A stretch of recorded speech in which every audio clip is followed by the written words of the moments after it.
What's going on, everyone? Gormy here. Today, I am bringing you guys what is, in my opinion, the top 10 roles to use within FM22 within your guys' tactics. Some of these roles are absolute game changers for any tactic that you use. So that is what we will be going over in today's video.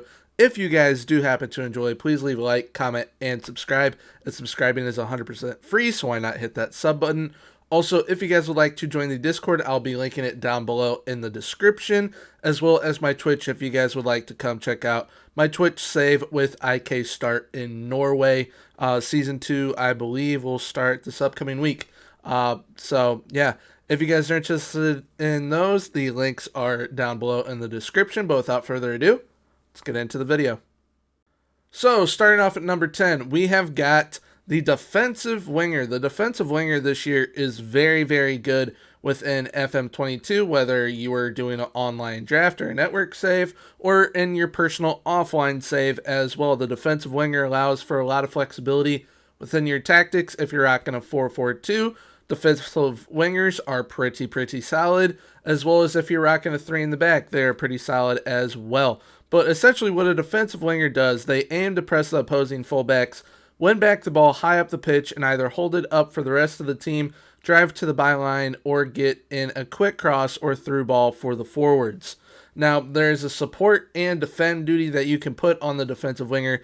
I suggest support. You get a lot more out of the defensive winger when they are on the support role, but they are essentially a kind of like a defensive playmaking winger. They're very solid, and there's quite a few different types of players that are actually able to play as a defensive winger that might surprise you. So I would highly suggest giving defensive winger a go if you are needing more of a defensive approach but still need a little bit of playmaking ability within your tactics. Next up at number 9, we have got the Mezzala. I absolutely love the Mezzala. I liked it last year, like it again this year.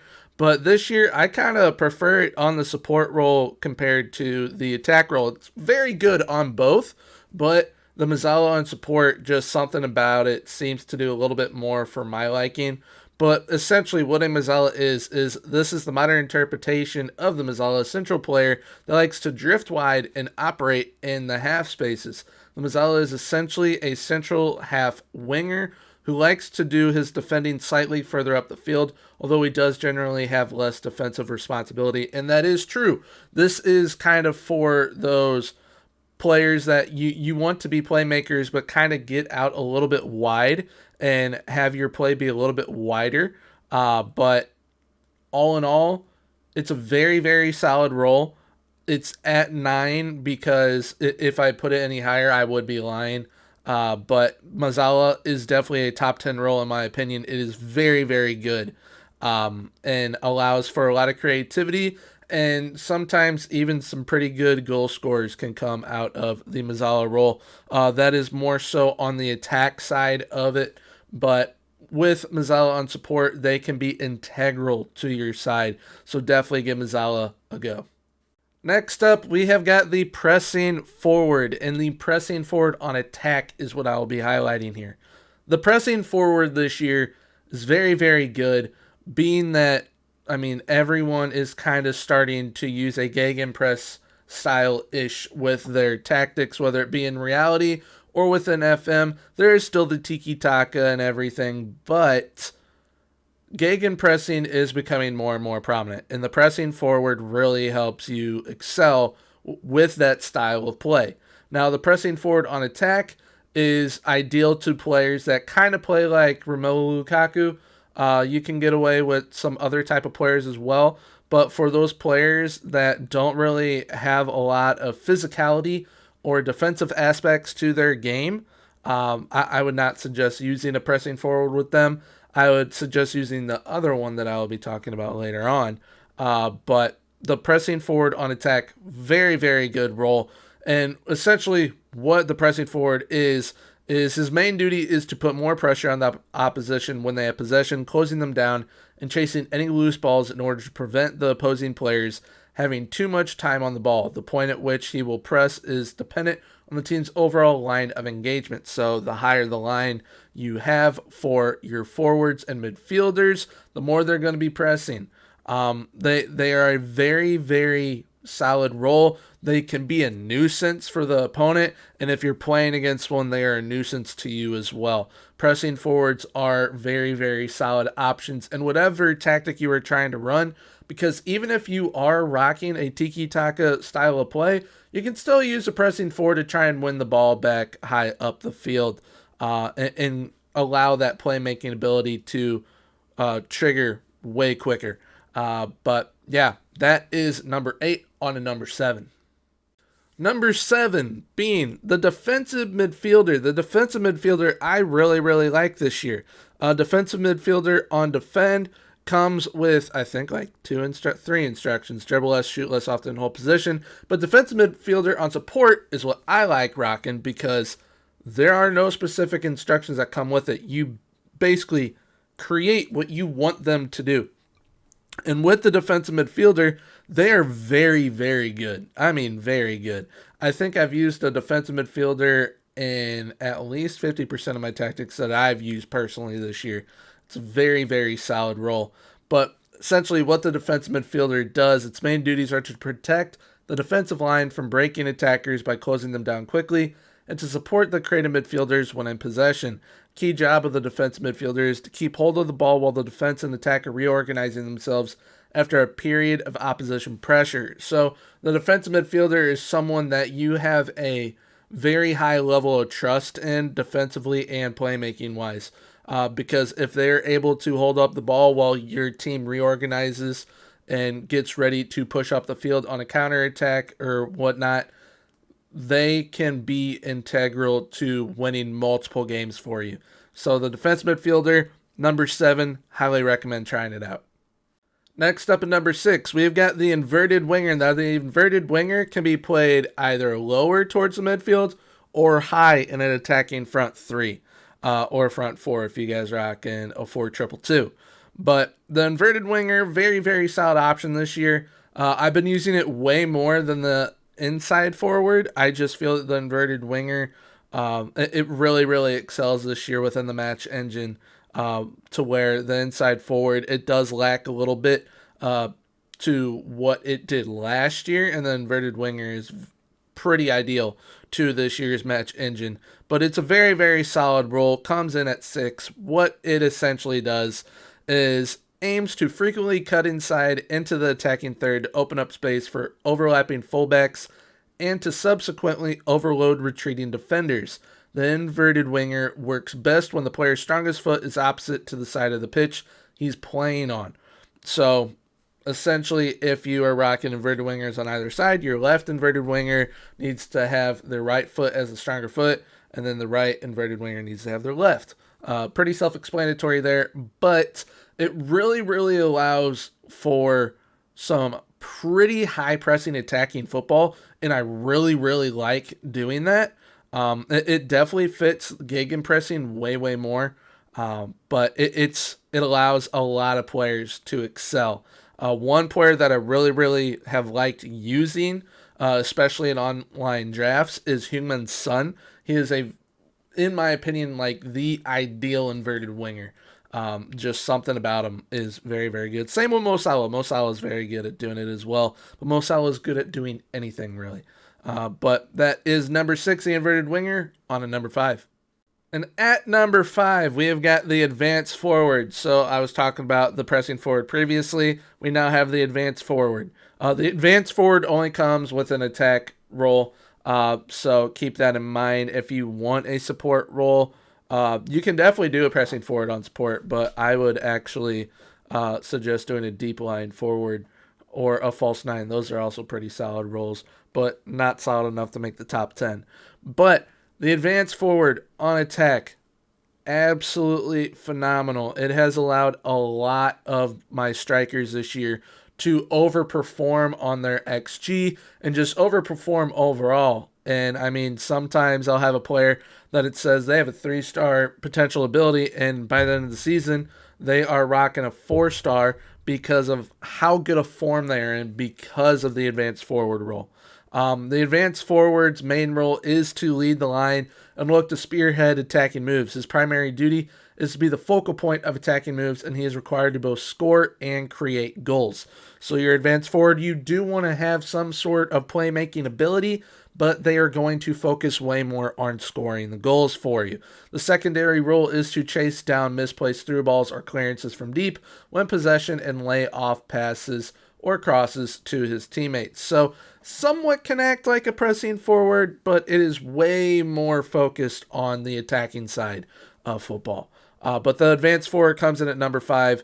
Very, very solid role. I would suggest everyone have, if you're rocking one striker up top, rock an advanced forward or a pressing forward. But if you're rocking 2 strikers up top, one of them needs to be an advanced forward. It is that good. But now on to number 4. Number 4 is one of my favorite roles within any FM. It is the wingback. I have a video that I've done dedicated to wingback, so I'll link that up top if you guys would like to check it out. But the wingbacks this year are absolutely phenomenal. And when you go into player instructions, I kind of make them makeshift wingbacks to where, yes, they are a wingback, but I like to kind of make them inverted wingbacks somewhat. But, I mean, they are very, very solid and are integral in a lot of people's tactics, whether you are rocking a 5 in the back with 2 wingbacks on either side, 4 in the back with 2 wingbacks, whatever it may be. Wingbacks are very, very good.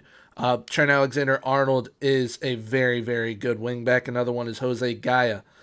They're more offensive style wingbacks, but I mean, they're very, very solid. Cesar Azpilicueta is another wingback that can be very, very good. But wingbacks, essentially what they do, they are usually playing out wide with no wing support. The wingback must fulfill all the attacking and defensive duties of wingers and fullbacks. In attack, he must be prepared to run at his man and put in aggressive crosses in midfield to help win the possession battle, and in defense to close down opponents, block crosses, and win the ball back when possible. It can be played on the defense, support, or attack duty. If you put it on the automatic duty, it will go to whatever mentality you have set. So balanced is support, cautious is defensive, positive is attacking. It's a very, very solid role. I like using it a lot, and some wingbacks just completely are able to take over games. In my current save with IK Start, my wingback had 18 assists. He was absolutely phenomenal on the left side. He was incredible. So I highly, highly suggest giving the wingback a go. Next up, we have got the central defender. The central defender, in my opinion, is much better than the ball-playing defender, no-nonsense center back, and libero this year, and the wide center back. I really, really like the central defender. It covers everything you need. They can be a no-nonsense center back as a central defender. They can be a ball-playing defender as a central defender. If you end up wanting to rock 3 central defenders, you can adjust their instructions to make them play like a wide center back. It's a very, very versatile option in the back. You can kind of create whatever you want from the central defender role. The main job of the central defender is to stop the opposing attackers from playing and to clear the ball from danger when required. However, especially for more aggressive tactics, you must also possess the composure to be able to help the team maintain possession and lay off simple passes to more creative players. And I mean, in my opinion, this is what a lot of people should be rocking, is the central defender. Because in my experience this year, the ball-playing defender, they make a lot of mistakes this year. They really do. The central defender makes very little mistakes. So the central defender, I highly, highly recommend. It is, in my opinion, the best defensive duty you could possibly have on your center backs. So definitely give the central defender a go. Coming in at number 2 is one of the most overpowered roles I have ever seen in any FM. The inverted wingback this year is absolutely insane, whether it's online or offline. the inverted wingback is absolutely incredible. They can be very, very good support-wise, defensive-wise, and attacking-wise.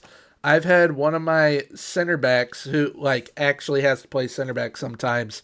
I've played him as an inverted wingback, and he had a brace 3 games in a row. He was absolutely insane as an inverted wingback, and I didn't understand why it was working, but it was. The inverted wingback will function defensively much like a standard fullback or wingback. However, while a normal wingback will offer width to an attack, the inverted wingback, when he has a player ahead of him and where there are fewer than 2 defensive midfielders, will attempt to drift inside and create space for players around him.